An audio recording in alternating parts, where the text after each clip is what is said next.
হরে কৃষ্ণ, জয় নিতাই, জয় গৌর। সকলে ভালো আছেন? সন্ধে 6:30 থেকে রাত্রি 8:30 পর্যন্ত আমার ফোন খোলা। অবশ্যই ফোন করবেন যারা দীক্ষা নিতে চাও, আর যারা হাত দেখাতে চাও তারা আমাকে ফোন করবে, আমি সব বলে দেব। আচ্ছা, আজকের বিষয় হচ্ছে আমাদের সঙ্গে যদি দৈনন্দিন এই 5টা কাজ হয়ে থাকে, প্রত্যেক দিন যদি নিয়ম করে আমরা এই কাজ কটা করি, তাহলে এখানে বলা হয়েছে দুর্ঘটনা, অকাল মৃত্যু, আয়ু কম, মানে অকালে মৃত্যু হলে তো এমনিতেই বাঁচা যাবে না, এই সমস্ত জিনিসগুলো আমাদের সঙ্গে ঘটবে না। কোনো আপদ বিপদ আমাদের সঙ্গে ঘটবে না। যদি আমাদের সঙ্গে বিপদ কিছু হয়ে যায়, ভগবান রক্ষা করে দেবেন, অল্পের মধ্যে দিয়ে হয়ে যাবে। দেখা গেল আমরা অজান্তে অনেক কিছু কান করি না, বা চোখ করি না, বা আমরা মনে ভাবি না, মাথায় বুদ্ধি আনি না। অনেক ক্ষেত্রে অনেক সময় অনেকভাবে আমাদের হয়তো একটু আঙুল কেটে যায়। হয়তো আমাদের সঙ্গে এমন একটা বড় বিপদ হতে পারতো যে আমার হাতটাই কেটে বাদ যেতে পারতো। ছোট্ট একটু আঙুল কেটে আমার ফাঁড়াটা চলে গেল। এগুলো অনেক সময় অনেক বিষয়ে অনেক জায়গায় কিন্তু ঘটে। আমি অনেকভাবে অনেকজনার দেখেছি। তো আমরা হয়তো সেগুলো বুঝতে পারি না, ভগবান কিভাবে আমাদেরকে অলৌকিকভাবে রক্ষা করেন আমরা বোঝার চেষ্টাও করি না। সকালে উঠে যতই কাজ থাক, সকালে উঠেই সর্বপ্রথম ভগবানকে প্রণাম, ভগবানকে ডাকা, ভগবানের নাম কীর্তন করা, এটাই হচ্ছে আমাদের কাজ। তার আগে বাসি ঘরদুয়ার মুছে স্নান টান করে নিতে হবে।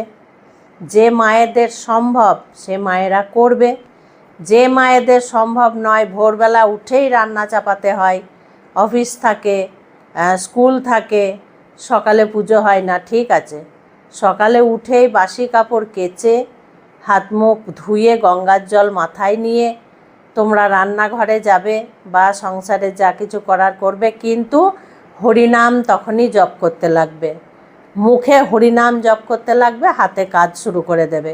এটা তো পারবে, এটা কিন্তু করতেই হবে।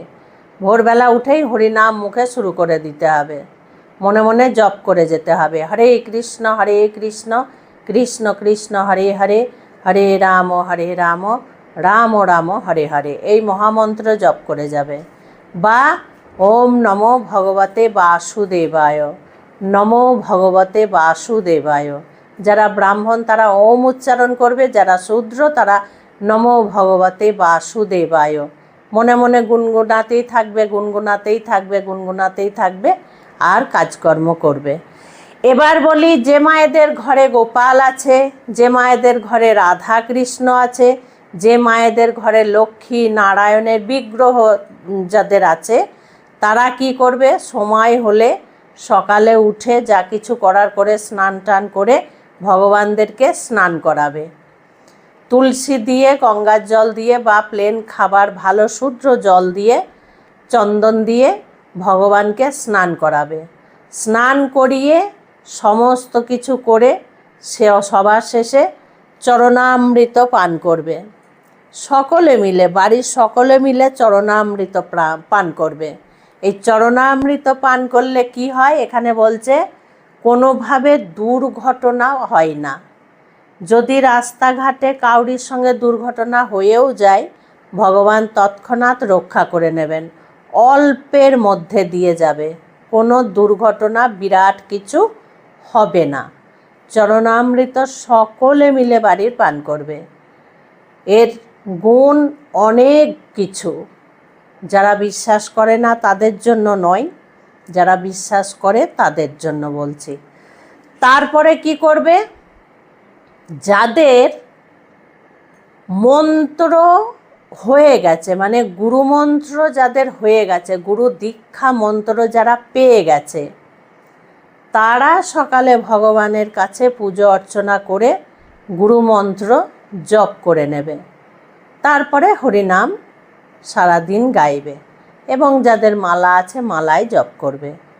আর যাদের গুরুমন্ত্র হয়নি তারাই একটা মন্ত্র সকালবেলা অন্তত 21 বার জপ করে নেবে, 21 বার। আর যদি 1000 বার করো, সারাদিন মুখে জপ করে যাও, খুব ভালো, কোনো অপরাধ নেই। সেটা হচ্ছে নমো ভগবতে বাসুদেবায়, নমো ভগবতে বাসুদেবায়। এই মন্ত্র তোমরা বারবার জপ করবে, সারা দিন জপ করবে। বাড়ি থেকে বেরিয়ে যদি কোথাও যাও, জপ করতে করতে যাবে। বাড়ি থেকে যদি কোনো শুভ কাজ শুরু করো, জপ করতে লাগবে। বাড়ি থেকে যে যেখানে যাবে, বাড়ির সকলে মিলে জপ করতে করতে যাবে। তোমরা করেই দেখো কি ফল তোমরা পাও, তখন তোমরা নিজেরাই মিলিয়ে নেবে। তোমরা করেই দেখো। আর যে সমস্ত বাবারা, যে সমস্ত মায়েরা গুরু দীক্ষা নিয়েছেন অথচ আপনারা তিলক করতে পারছেন না, তিলক করতে লজ্জা লাগছে, এবং আমার সন্তানদেরকেও বলছি, তিলক করতে যাদের লজ্জা লাগছে তারা কি করবেন? সর্বপ্রথম তিলক ছাড়া কিন্তু পুজো হয় না। দাদার সঙ্গে তিলক ছাড়া পুজো হয় না। ঠাকুর স্পর্শ করা যায় না, ভগবানকে স্পর্শ করা যায় না, এটা শাস্ত্র প্রমাণ। তো যদি লজ্জা লাগে তিলক মাটি দিয়ে তিলক করতে, তাহলে জল তিলক করবে। দাদার সঙ্গে মন্ত্র পড়ে পড়ে জল তিলক করবে। সেটা মা গঙ্গার জল দিয়ে বা যমুনা জল দিয়ে, যাদের যা পবিত্র জল আছে, বা কোনো জলই নেই, হাতে জল নিয়ে জল শুদ্ধিকরণ করে নিয়ে তারপরে সেই জল দিয়ে দাদার সঙ্গে তিলক করবে। কেউ দেখতেও পাবে না, অথচ তিলকও হয়ে গেল। আর আরও একটা কাজ আছে, যে বাড়িতে তুলসী মহারানী আছে, সকলের বাড়িতে আছে, এটা বলার অপেক্ষায় থাকি না, তুলসী মহারানীর গাছের গোড়ার মৃত্তিকা নেবে, নিয়ে জল দিয়ে গুলে তোমরা দাদার সঙ্গে আঙুলে করে তিলক করে নেবে। মা তুলসী মহারানীর তিলক দাদার সঙ্গে থাকলে, কণ্ঠে ধারণ থাকলে, কেউ স্পর্শ করতে পারবে না। গঙ্গা মৃত্তিকা, গঙ্গা মৃত্তিকা যাদের বাড়িতে আছে তারা গঙ্গা মৃত্তিকা জল দিয়ে গুলে নিয়ে দাদার সঙ্গে তিলক করতে পারো।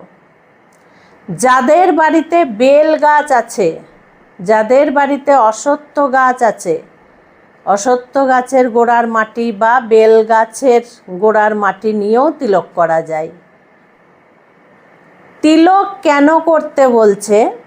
তিলকের আর একটা ভালো পয়েন্ট আছে, ভালো দিক আছে।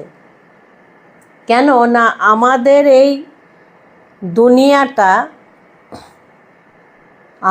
এই দুনিয়াটা বিষাক্ততে ভরে গেছে। অলৌকিক জিনিস মানে ভৌতিক জিনিসে চারিদিক ভরে গেছে।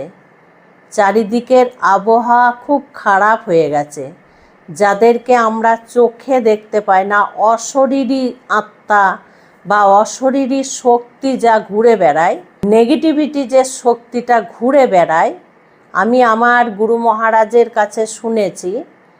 তো আমরা যদি এই গোপীচন্দন তিলক যদি দাদার সঙ্গে করি, তাহলে আমাদেরকে কোনো অশরীরী জিনিস, অশরীরী যারা আত্মা আছে, তারা কোনো দিন আমাদের ক্ষতি করতে পারবে না।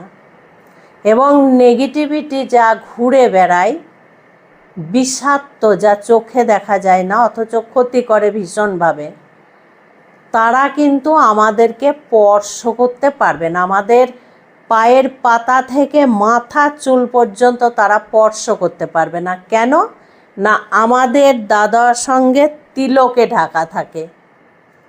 গোপীচন্দন তিলকে আমাদের সারা শরীর ঘেরা থাকে।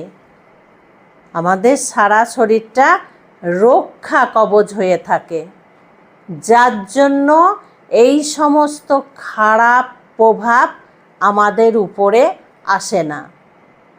যার জন্য তিলকটা ধারণ করা খুব ভালো, এবং তিলক ধারণ করলে ভগবানও ভীষণ খুশি হন। ভগবান কৃষ্ণ তিলক ছাড়া থাকেন না, ভগবান চৈতন্য মহাপ্রভু তিলক ছাড়া থাকেন না। যে ভগবানের কপালে যদি তিলক থাকে তাহলে আমাদেরকে তিলক করতেই হবে। কাজেই এই সমস্ত জিনিস কটা যদি আমরা সারা দিন সকাল থেকে রাত পর্যন্ত যদি মেনে যাই, পেলে চলি, কোনো ক্ষতি আমাদেরকে কিচ্ছু করতে পারবে না, কেউ আমাদের কোনো ক্ষতি করতে পারবে না। খুব ভালো থাকবে, সুস্থ থাকবে, প্রত্যেকটা ভিডিও দেখতে থাকবে। আজকে আসছি। হরে কৃষ্ণ, জয় নিতাই, জয় গৌর।